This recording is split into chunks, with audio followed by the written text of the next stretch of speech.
Glory to Hallelujah, hallelujah, hallelujah. Glory to God in the highest. Hallelujah. Praise the Lord, praise the Lord, praise the Lord, praise the Lord. I am your brother, your friend, your pastor, God's servant, Peter Cole from Christ Ransom Church. And it's an honor for me to continue this Pentecost week reflections that we started yesterday. A 30 minutes encouragement to empower you, to strengthen you, hallelujah, to give you, hallelujah, inspiration, praise the Lord, on how to prepare, be positioned, be well established, hallelujah, to expect, praise the Lord, to receive and to walk in what you have received. Glory to God. I welcome each and every one of you in the name of the precious Lord Jesus, our Lord and Savior. Amen. This is our Pentecost week reflections. And like we did yesterday, today, tomorrow, on Thursday also, and on Friday, we are going to have this 30 minutes of encouragement and praise the Lord, looking into some very wonderful, powerful things that the Holy Spirit does in the life of a believer. Amen. On Saturday, there will be no message, and on Sunday, we all gonna meet in the church. Praise the Lord. But above all, God wants you to be baptized in the Holy Spirit. The baptism of the Holy Spirit is a complete different encounter, a complete different, hallelujah, manifestation of God's presence beyond salvation. Amen. The baptism of the Holy Spirit, the baptism of the Holy Spirit is different from your encounter of salvation. Please, many people need to know this. Many people do not see or do not think that they have the need of the baptism of the Holy Spirit in their lives. The baptism of the Holy Spirit is so important in the life of a believer. You cannot live and walk through this world successfully as a Christian without the baptism of the Holy Spirit. Especially when you are aware that there is a calling of God upon your life. Even for those who do not even want to welcome any calling, they just want to be normal Christians and normal believers. The baptism of the Holy Spirit is not something that you are asking yourself, do I want it or don't I want it? The baptism of the Holy Spirit, it is your inheritance. Hallelujah. It is like buying a building and refusing to own the walls. How can you buy a building and reject the walls? How can you buy a building and don't want to have the floor? The baptism of the Holy Spirit is your inheritance. It's like purchasing, hallelujah, a building and say, I will not own all the rooms. You intentionally reject some of the rooms when you bought them together. Praise the Lord. And the baptism of the Holy Spirit is something that God wants each and every believer to receive and begin to walk in that power. There are things I and you will never know if it was not for the baptism of the Holy Spirit. Praise the Lord. Just imagine Jesus told the disciples they should not even preach about him. They should not tell anyone about him. They should not even take the message of the resurrection and go and preach it out until they have been endued with power from above. The baptism of the Holy Spirit, hallelujah, is the ignition that moves us to carry our faith from one person to another. The baptism of the Holy Spirit is inevitable for today, especially in the state of our world today. Brothers and sisters, we need the baptism of the Holy Spirit. You can't fake the baptism of the Holy Spirit, because if you fake the baptism of the Holy Spirit, you yourself will be frustrated when you are trying to imitate tongues. The baptism of the Holy Spirit is inevitable. It's irreplicable. Our brain cannot contain all that God wants us to possess. But when we are baptized in the Holy Ghost, I guarantee you, whether we know, we don't know, we can't fathom, we don't understand, when we engage the speaking in tongues, the praying and worshiping in tongues, brothers and sisters, we draw supernaturally from God beyond our natural understanding. Hallelujah. If it is not of the Holy Ghost, you will not see a person and you know his name. If it is not of the Holy Ghost, you will not be able to somebody tell you a situation and you know exactly the mind of God. It is the Holy Ghost at work. Today, I want us to talk about something very significant. Remember, this program is 30 minutes. 30 minutes, the most powerful 30 minutes of our day. Hallelujah. This is our half hour of power. Remember, the baptism of the Holy Spirit, amen, brings something in the life of a believer that I want us to address today. Amen. Let's go to the book of Matthew chapter number 4. We know the book of Matthew chapter 4. It was the opening verses of Matthew chapter 4 talks about what? The temptations of Jesus. Hallelujah. Hallelujah. Matthew chapter 4. I want us to read from verse number 1. If you have your Bible with you, please let us read together. As I'm reading, you are reading. Jesus is Lord. Then Jesus was led up by the Spirit into the wilderness to be tempted by the devil. Are you there? Just verse 1. Then Jesus was led up by the Spirit into the wilderness to be tempted by the devil. One of the things that the Holy Spirit does in the life of a believer is to birth boldness. The Holy Spirit anoints you for boldness. Oh, glory to God. Glory to God. Glory to God. The Holy Spirit brings a refreshment of godly boldness, godly courage upon the life of a believer. The Holy Ghost will anoint you for battle and empower you to go take back what the enemy has stolen. When you discover that you are losing, you are in losses, and you can do nothing, brethren, you need a recharge of the baptism of the Holy Ghost. Now, you cannot be baptized in the Holy Spirit again and again and again, but you can be filled with the Holy Spirit repeatedly. Praise the Lord. You can be filled, constantly being filled again and again with the Holy Spirit. Let me tell you something. The baptism of the Holy Ghost in the life of a believer is just like you are eating your natural food, and as you go through the day, you spend energy and you need more substance to refresh again. Hallelujah. So that you can keep going. The baptism of the Holy Ghost, as we go, we exert that power, and there is need for refilling through the studying of the word of God, through prayer and worship, through fellowshipping with other believers, through personal quiet time with God. You refresh and refill with the Holy Spirit. Amen. So what I want to tell you today is, one thing we are looking at today specifically is the anointing of boldness. The empowerment of courage upon the life of a believer.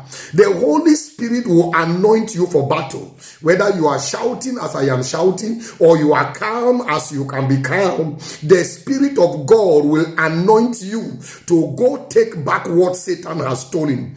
We see it here in the book of Matthew, chapter number 4, verse 1, that Jesus was led up by the Spirit into the wilderness to be tempted by the devil. The Holy Ghost, hallelujah, empowered Jesus to go take back what Satan stole from Adam, what the devil has taken away from the human race. The anointing of the Spirit of the living God that came upon Jesus sent him to war, sent him to battle, to go repossess what God gave man so that he could deliver it back to us. Jesus is Lord. Let's go to the book of Acts chapter 4, if you are willing. Acts chapter number 4. Hallelujah. The book of Acts chapter number 4. Boldness is not arrogance. Hallelujah. Boldness is not pride. Boldness is not arrogance. Boldness is not pride. Acts chapter number 4. Let's look at verse verse number 13. Verse 13. It says, now when they saw the boldness of Peter and John, and perceived that they were uneducated and untrained men, they marveled and they realized that they have been with Jesus. Man, this is breathtaking. This is groundbreaking. Hallelujah. This is breathtaking. This is groundbreaking. This is something we need to spend time to meditate upon. It says that now when they, that means the leaders of Israel, the Sanhedrin, the high priest and his followers, the Pharisees and the group of leaders, and the Sadducees, whatever when they saw the boldness of Peter and John, and perceived that they were uneducated and untrained men, they marveled and they realized that they had been with Jesus. When they saw, glory be to God, that Peter and John could not be put down, they were surprised because these men never go to school. Where did they get such conviction from? They were not trained. They are uneducated. Where did they get such boldness to stand their ground, hallelujah, in what they believed? Oh, then they marveled because they realized these men had been with Jesus. My brother, my sister, if you have been with Jesus, there is an anointing upon you to go take back what Satan has stolen from the generations of your family. There is an anointing upon you to take back what Satan has stolen from your family, what Satan has stolen from your life. There will be an anointing of God upon you to build a hedge round about everything you presently now possess. Hallelujah. You will not only recover all, but you will look for new grounds in other people's life to help them recover. The anointing of the Holy Ghost, the baptism of the Holy Spirit, brings a fresh empowerment for you to be a keeper of that which God has given you. The Bible tells us that when a strong man keeps his house, his goods are safe. It takes a stronger person than him to fall upon him and dispose him of the weapons he used in keeping his house. When he is disposed of the weapons he used in keeping his house, then and only then you can spoil his house. The baptism of the Holy Ghost is an empowerment from the living God to fall on any strong man that has resisted you, your family, all that concerns you, every power that has stood against you. When the Holy Spirit comes upon you, hallelujah. And by the way, Jesus wants to baptize you in the Holy Ghost. Jesus wants to baptize you in the Holy Spirit. Jesus is the baptizer. He wants you to go recover everything that he won on the cross for you. Everything that Jesus won on the cross for you that the enemy is battling over. Listen, God has anointed you as a born-again believer to be a recoverer, the rebuilder of the broken places. You have been anointed to raise the waste city. God has empowered you to go and enforce the victory of the cross. You need the Holy Ghost in order to enforce the victory of the cross. Satan has been defeated. All his demons and evil spirits that he uses to terrorize people, they have been put to shame. But many people do not know their rights. The Holy Ghost will teach you your right and empower you to enter into battle which you are not trying to win the war. You are enforcing the victory.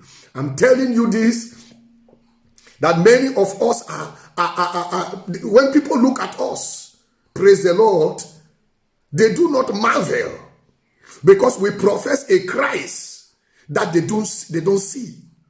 Jesus Christ was a bold Savior. He went to the cross not timidly. He went to the cross boldly. He confronted Satan on the mountain of temptation boldly. Hallelujah. Now, boldness is not arrogance.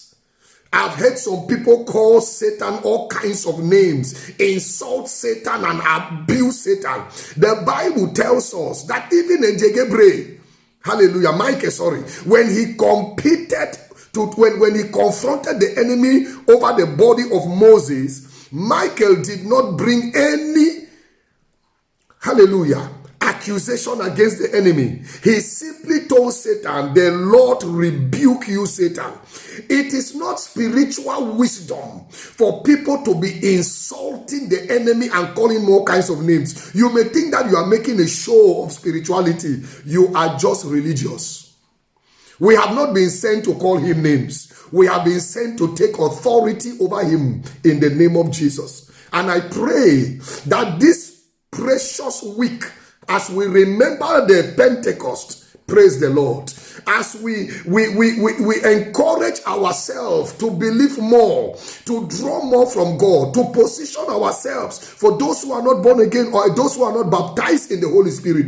This is your week for something great. Now, not only this week, this is a week to commemorate the coming of the Holy Spirit. But it is not only this week you can believe God for the baptism of the Holy Spirit. But I tell you, brethren, in this precious week, there is an atmosphere of faith manifesting in all Christian communities. And I challenge you as I challenge myself. Go for the baptism of the Holy Spirit. Position yourself. Hallelujah. In all things you do, be focused. Believe it. Believe God for it. Trust God for it. Draw from God.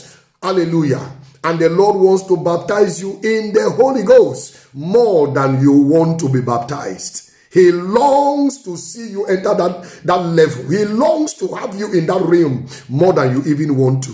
So one mighty thing we are talking today that made the apostles who they became is the boldness the Holy Spirit brings in their life. The boldness the Holy Spirit brings in the life of the believer is breathtaking and groundbreaking.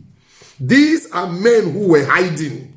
These are men, the Bible tells us that they were all hiding. They were all locked up in the upper room and were afraid of the leaders. But when that grace came upon them, brothers and sisters, they were on the forefront of the revival, fearlessly pushing against the enemy. I pray in the name of Jesus for you that a boldness, a courage to recover all is coming upon you in the name of Jesus. In the Old Testament, every time that the Bible tells us that and the Spirit of the Lord came upon him, something marvelous happened. Every time the Spirit of the Lord came upon somebody.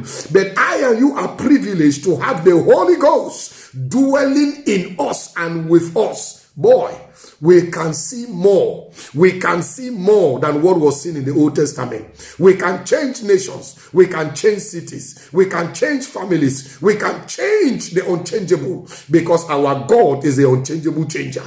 Hallelujah. So I pray for you this Tuesday, on this second day of our Pentecost week, hallelujah, reflections. I'm asking the precious Holy Spirit to give you the strength to march out in the boldness and courage of God, the Holy Spirit. That as the Holy Spirit that is already in you, that is coming upon you as I speak, that will come upon you in the remaining of these days, that will fill you and fill you. The Holy Spirit will fill you. You will overflow. I'm telling you, the Holy Spirit will anoint you. You will do beyond what you can do for yourself. You will even enter into people's own arena and help them recover all.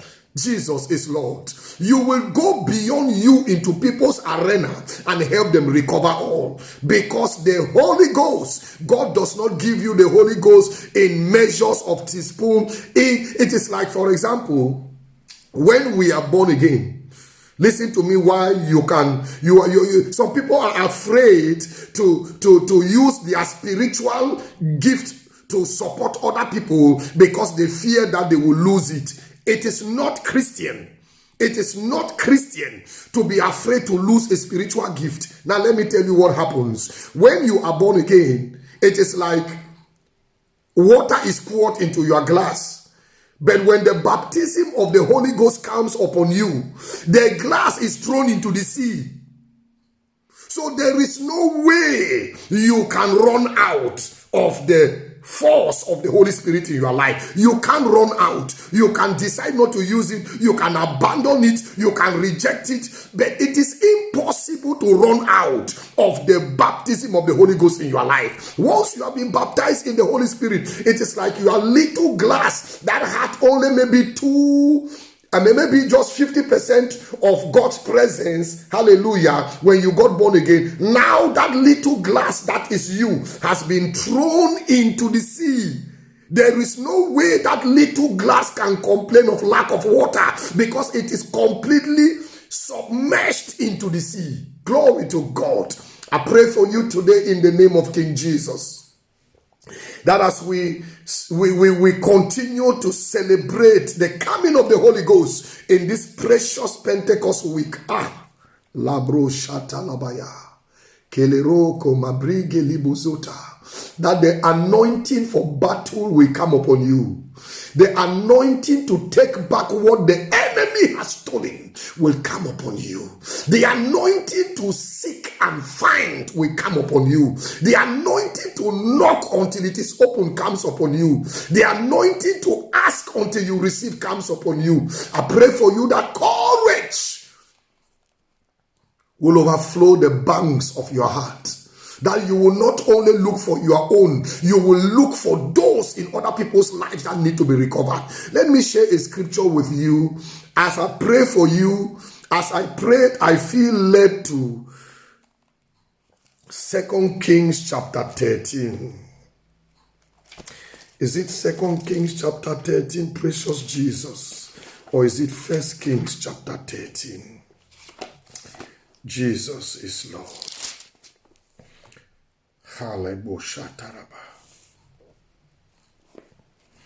Let's go to 2 Kings chapter number 13. As I pray, I felt a strong urge to talk to you, to show you something that I was just speaking of, the breaking forth of courage and boldness to take back what the enemy has stolen. I feel led to this particular passage of scripture. Yes.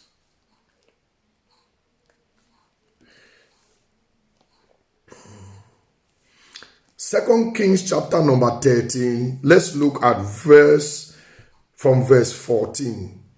In 2013,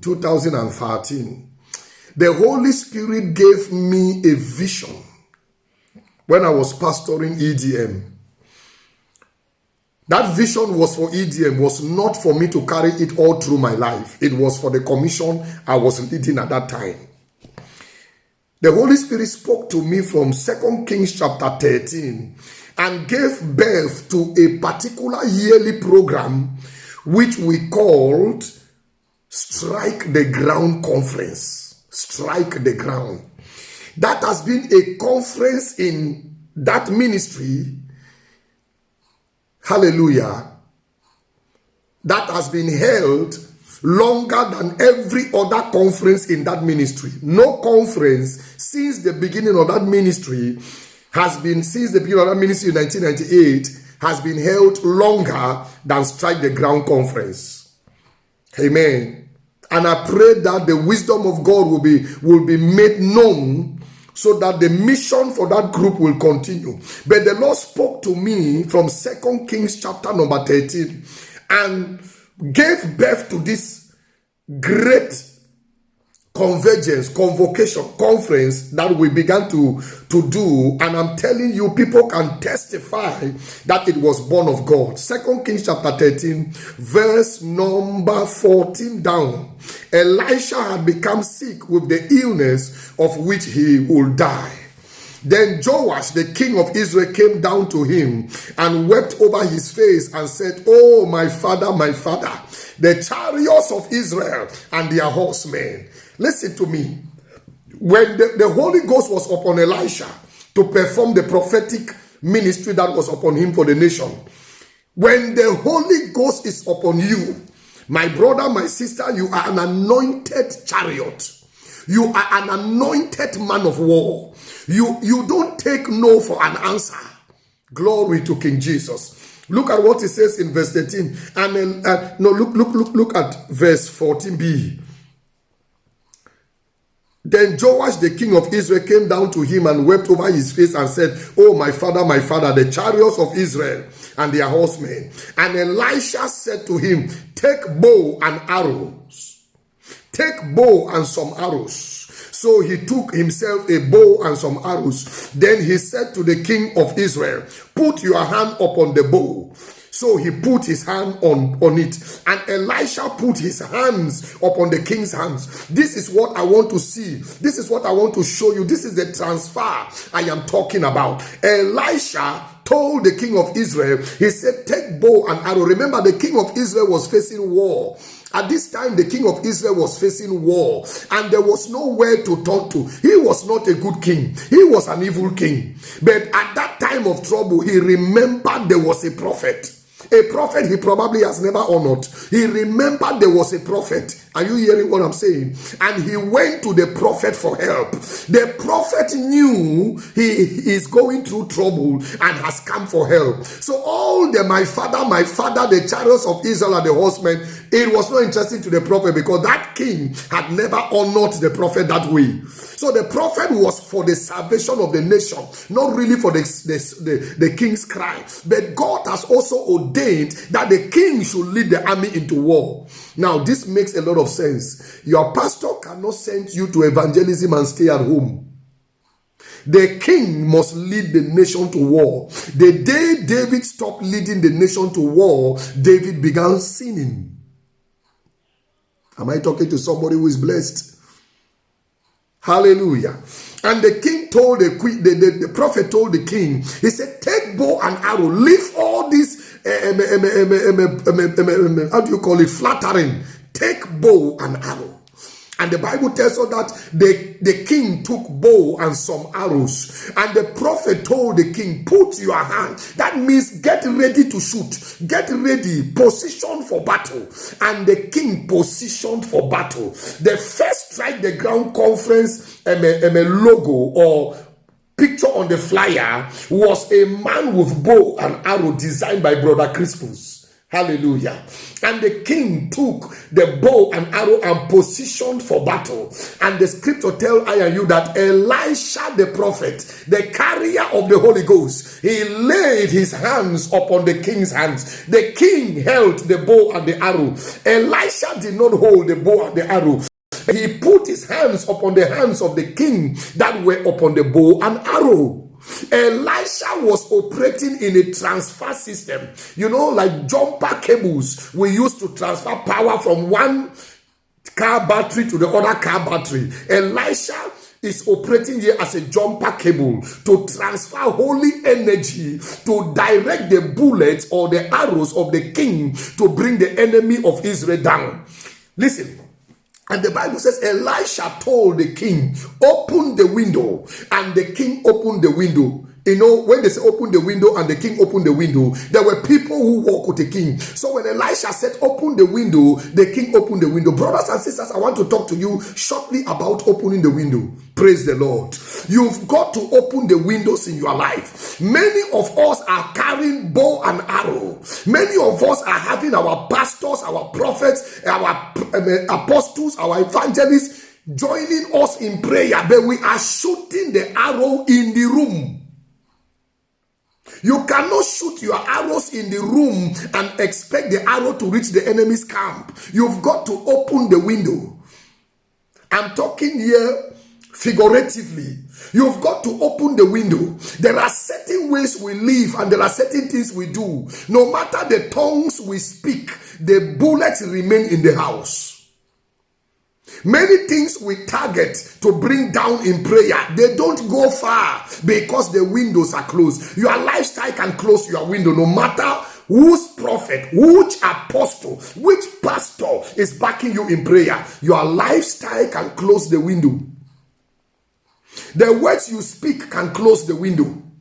The people you associate with can close the window. That is why in Christianity we speak about familiar objects, familiar spirits. The people you arrange yourself with, you mingle among, you rub shoulders with, the people you hang around with, they can limit the opening of your window. The way you see yourself can limit your window. Hallelujah. The things you allow people to talk to you, the Bible says you shall condemn every tongue that rises up against you in judgment. The kind of confessions you allow people to make to you and you sit quiet, praying gentleman, can shut up your window. Yet you have a bow and an arrow with spiritual men and women backing you up in prayer. Yet you are not taking the enemy's camp. You are not overthrowing the enemy. Why? Because your windows are shut down. Glory to God. Glory to God.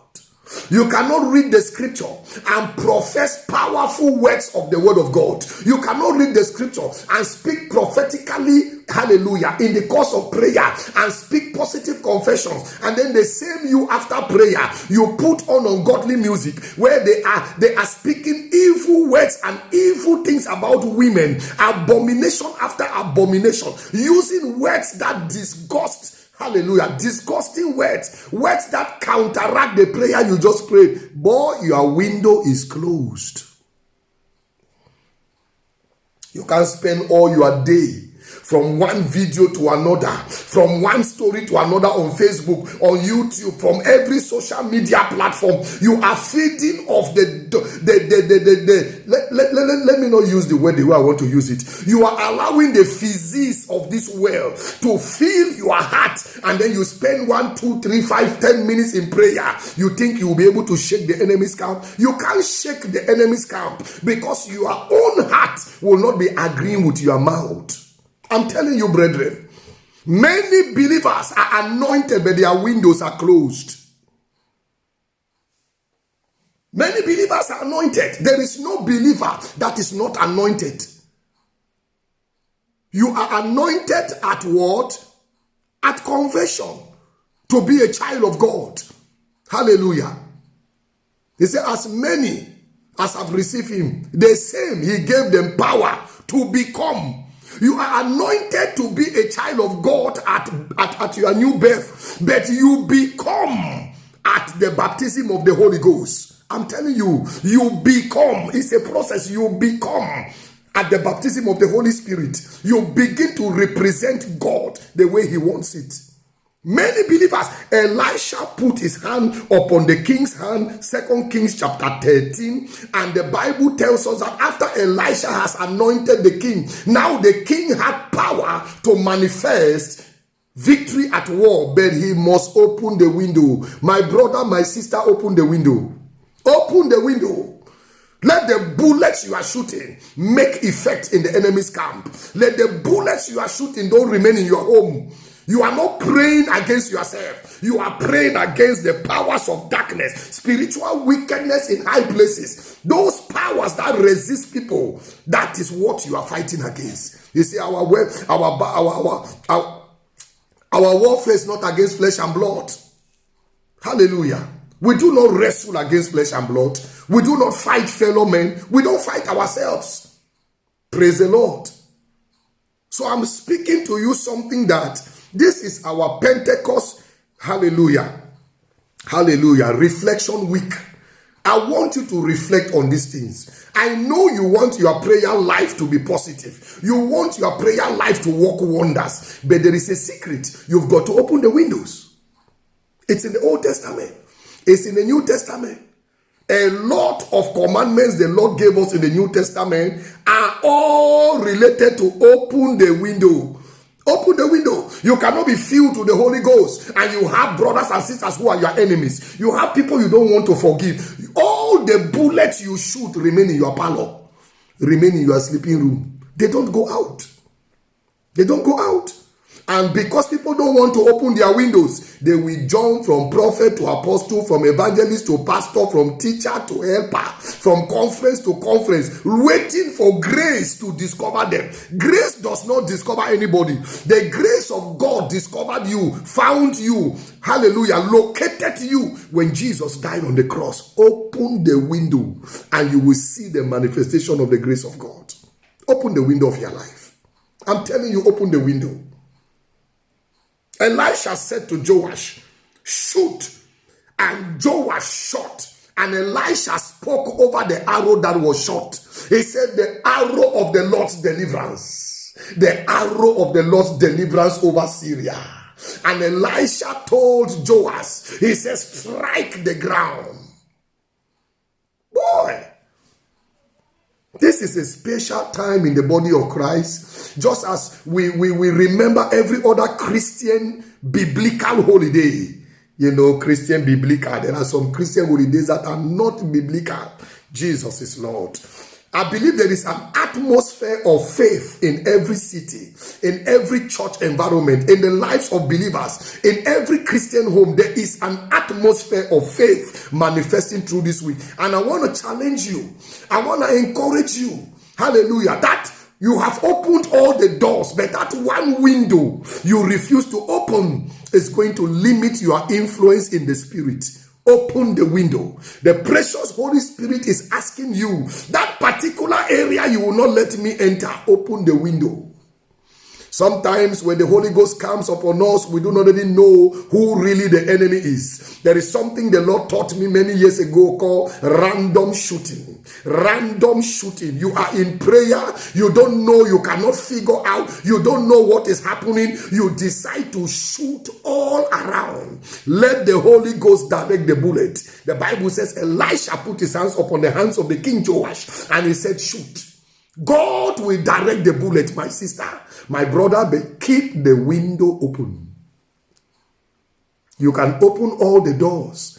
That one window you refuse to open may be the window that will obstruct your influence. As the Holy Ghost anoints us for boldness, for courage, to take back what the enemy has stolen, to preserve the destiny of our generations, I pray in the name of Jesus that the precious Holy Spirit will open your eyes to see windows that are closed. Even windows you did not know they were in the house, in your life. May the Holy Spirit open your eye this week to see windows in your life you did not know they were there and they are closed, so that you can open them in prayer. You can open the windows of your life and let God begin to carry the bullets peacefully into the enemy's camp for you. Oh, precious Father, we thank you. Father, we thank you for the privilege to call you Father. We thank you for the honor to be counted amongst your own. We worship you for the grace to be named after the Lord. I pray in the precious name of Jesus. Blessed Holy Spirit, refresh your children with boldness of faith and courage to face the enemy and enforce the victory of the cross in every area of our lives and families and ministries. I pray in the name of the Lord Jesus that fresh grace to stand in battle until the enemy backs out comes upon every soul in the blessed name of Jesus. Precious Father, I pray that desire, that prayer request, that expectation, that desire, that thing that we have already seen in the spirit shall not be stolen. That longing, that thing that, Lord, my Father, we can't let go. We pray in the name of Jesus that as we go through this Pentecost week of reflection, God of heaven, the enemy must let go in Jesus' name. We command every works of the enemy. The angel Michael said, the Lord rebuke you, Satan. And in the name of Jesus, we rebuke you against the desires of God's children. In the name of Jesus of Nazareth, we pray that every arrow shot will hit the target. In this week of reflections of the Pentecost, Father, let fresh boldness to take back new territories be born in the hearts of your people. Spirit of the precious Holy Father, we pray for the courage to face the enemy face to face and not back out. In the name of Jesus.